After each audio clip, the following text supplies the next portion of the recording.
નમસ્કાર દર્શક મિત્રો, મિરર ઓફ ધી વર્લ્ડમાં આપ સૌનું હાર્દિક સ્વાગત છે।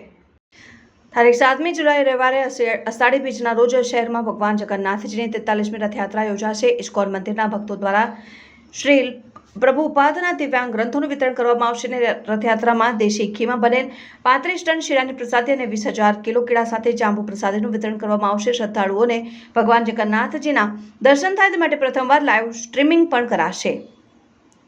7મી જુલાઈ 2024ને રવિવારે અષાઢી બીજના રોજ શહેરમાં ભગવાન જગન્નાથજીની 43મી રથયાત્રા યોજાનાર છે, જેની તમામ તૈયારીઓ મંદિર અને સ્થાનિક પ્રશાસન દ્વારા પૂરી કરી લેવામાં આવી છે। આમ તો દર વર્ષે ઇસ્કોન દ્વારા વિશ્વભરમાં 1000થી વધુ રથયાત્રાઓનું આયોજન કરવામાં આવે છે। દેશમાં સૌથી મોટી રથયાત્રા ઓડિશાના પુરી ખાતે યોજાય છે, જેનું આગવું મહત્વ છે। ગુજરાતમાં અમદાવાદ બાદ બીજા ક્રમાંકે વડોદરામાં ભગવાન જગન્નાથજીની રથયાત્રા યોજવામાં આવે છે અને આ વર્ષે 7મી જુલાઈ રવિવારે અષાઢી બીજે 43મી રથયાત્રા યોજાશે, જે અંગે શુક્રવારે ગોત્રી હરિનગર સ્થિત ઇસ્કોન મંદિર ખાતે પત્રકાર પરિષદમાં વિસ્તૃત માહિતી આપવામાં આવી હતી। પત્રકાર પરિષદમાં ઇસ્કોન મંદિરના ઉપપ્રમુખ નિત્યાનંદ સ્વામી, વડોદરા મહાનગરપાલિકાના ડેપ્યુટી મેયર ચિરાગભાઈ બારોટ, પ્રસાદીના આયોજક ગોપાલભાઈ શાહ, મહાપ્રસાદીના આયોજક ધીરુભાઈ પટેલ, કેતનભાઈ ઉપસ્થિત રહ્યા હતા અને જેઓએ રથયાત્રા સંદર્ભે વિગતવાર માહિતી આપી હતી। જે મુજબ બપોરે 2:30 કલાકે શહેરના રેલવે સ્ટેશન ખાતેથી 43મી રથયાત્રાને વડોદરાના પ્રથમ નાગરિક એવા મેયર પિંકીબેન સોની તથા સાંસદ, ધારાસભ્યો, મ્યુનિસિપલ કાઉન્સિલરો સાથે રથયાત્રા સવારીની પરંપરાગત રીતે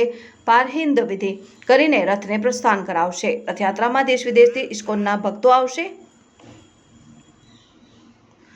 ઇસ્કોનના સંન્યાસી ભક્તિ વિકાસ સ્વામી અને વરિષ્ઠ ભક્તો આ રથયાત્રાની શોભાવૃદ્ધિ કરશે। ભક્ત ગોપાલભાઈ શાહ તરફથી 35 ટન ચોખ્ખા ઘીની બનેલ શીરાની પ્રસાદી અને 20,000 કિલો કેળાની સાથે સાથે જાંબુ પ્રસાદીનું વિતરણ કરવામાં આવશે।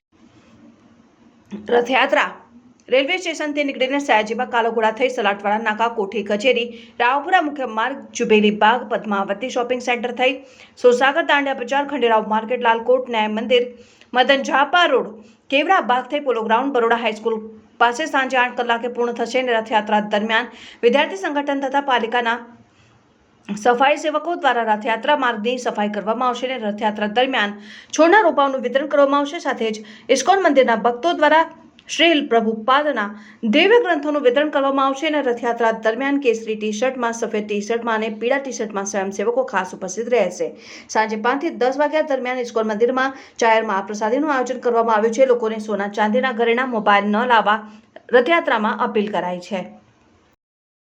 इस्कॉन मंदिर के द्वारा 43वीं भगवान श्री जगन्नाथ रथ यात्रा के इस पावन पर्व पर इस्कॉन मंदिर के द्वारा एक पत्रकार परिषद का सम्मेलन किया जा रहा है, जिसमें आप सभी उपस्थित हैं।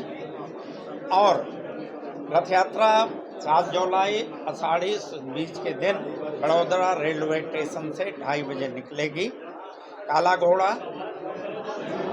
रथ यात्रा का शुभारंभ हमारे शहर के प्रथम नागरिक मेयर श्री के द्वारा होगा, अरिंद विधि।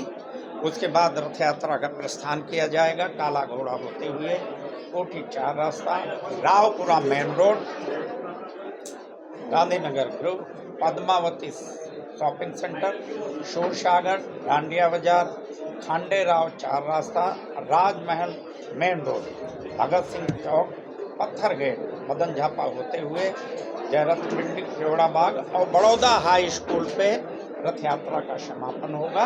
और शाम की भक्तों के लिए जाहिर भंडारा का आयोजन किया गया है, जो जाहिर भंडारा है। और वो यहाँ 5 बजे से लेकर के जब तक भक्त आएंगे, दर्शनार्थी भक्त, भाविक भक्त जो भी आएंगे, बगैर प्रसाद के वो वापस नहीं जाएंगे। तो आप सबका बहुत बहुत धन्यवाद। आप ये रथ यात्रा आपकी है, जगन्नाथ जी आपके हैं। मंदिर तो एक साधन है जो भगवान को, रथ को रेलवे स्टेशन पे भगवान की आरती पूजा करके और प्रस्थान, बाकी तो आप सब हो, बड़ौदा के समग्र समाज हैं, बड़ौदा के नागरिक हैं, बड़ौदा का विशाल जन समुदाय है। तो आप सभी से निवेदन है कि आप सब इसमें जुड़िए। पुनः एक बार इस्कॉन मंदिर की तरफ से जगन्नाथ यात्रा के महोत्सव में आप सभी का बहुत सारी ढेर 43મી જગન્નાથ રથયાત્રા આવનારી 7 તારીખને રવિવારે નીકળવા જઈ રહી છે. વડોદરા ઇસ્કોન મંદિર દ્વારા આનું આયોજન કરવામાં આવ્યું છે. આયોજન ઇસ્કોન મંદિરનું છે, પરંતુ આ રથયાત્રા આખા વડોદરા શહેરના નાગરિકોની છે. બધા જ સમાજના લોકો અને આખા શહેરના નાગરિકો ભેગા મળીને આ રથયાત્રાનું આયોજન કરે છે. અને છેલ્લા 42 વર્ષથી ખૂબ જ સુંદર આયોજન સાથે સારી રીતે રથયાત્રા થઈ રહી છે. અને આ 43મી રથયાત્રા પણ ખૂબ જ સુંદર આયોજન થયું છે. વડોદરા કોર્પોરેશન દ્વારા આ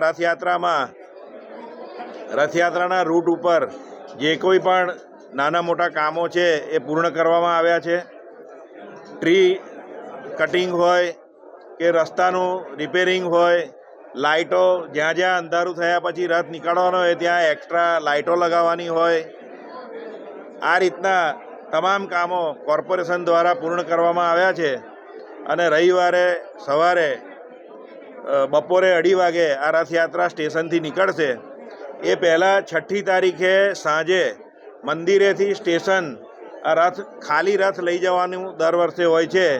એ 6ઠી તારીખે સાંજે 7:30 વાગે મંદિરેથી સ્ટેશન જશે અને ત્યાં આગળ આગલા દિવસ રાતથી રથ મુકાઈ જશે.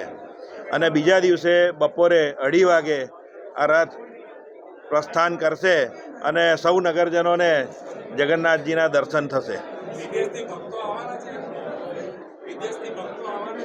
હા, વિદેશથી પણ ભક્તો દર વર્ષની જેમ આ વર્ષે પણ આવવાના છે અને એ પણ આ રથયાત્રામાં ભાગ લેશે. MGVCL સાથે પણ અમારી મિટિંગ થઈ ગઈ છે અને જે વિસ્તારમાંથી રથયાત્રા પસાર થાય ત્યાં આગળ એ વિસ્તારના MGVCLના કર્મચારીઓ સાથે રહેશે. રથયાત્રા પહેલાં રસ્તામાં આવતા વાયરો હોય કે જે બી ખુલ્લા વાયર હોય એ MGVCLને લગતી જે બી કામગીરી હોય એની સૂચના આપી દીધી છે અને લગભગ એ કામગીરી પૂર્ણ પણ થઈ ગઈ છે. અને રથની જોડે MGVCLના કર્મચારીઓ દરેક વિસ્તાર વાઇઝ રહેશે. કોર્પોરેશનની સ્ક્રીન ઉપર લાઈવ પ્રસારણ કરવાનું અમે પ્રયત્ન કરી રહ્યા છીએ. અમારી ટેકનિકલ ટીમ એમાં લાગી છે. જો એ શક્ય થશે તો લાઈવ પ્રસારણ કરીશું, નહીતર પછી જે રથયાત્રા સ્ટાર્ટ થશે એના આગળના અડધા કલાકનું શૂટિંગ કરી અને એ સ્ક્રીનો ઉપર અમે લોકોને દર્શન થાય ભગવાનના એ આશયથી આપણે લાઈવ પ્રસારણ હોય કે ભગવાનના દર્શન થાય એક જ છે, તો બેમાંથી એક વસ્તુ ચોક્કસ કરીશું.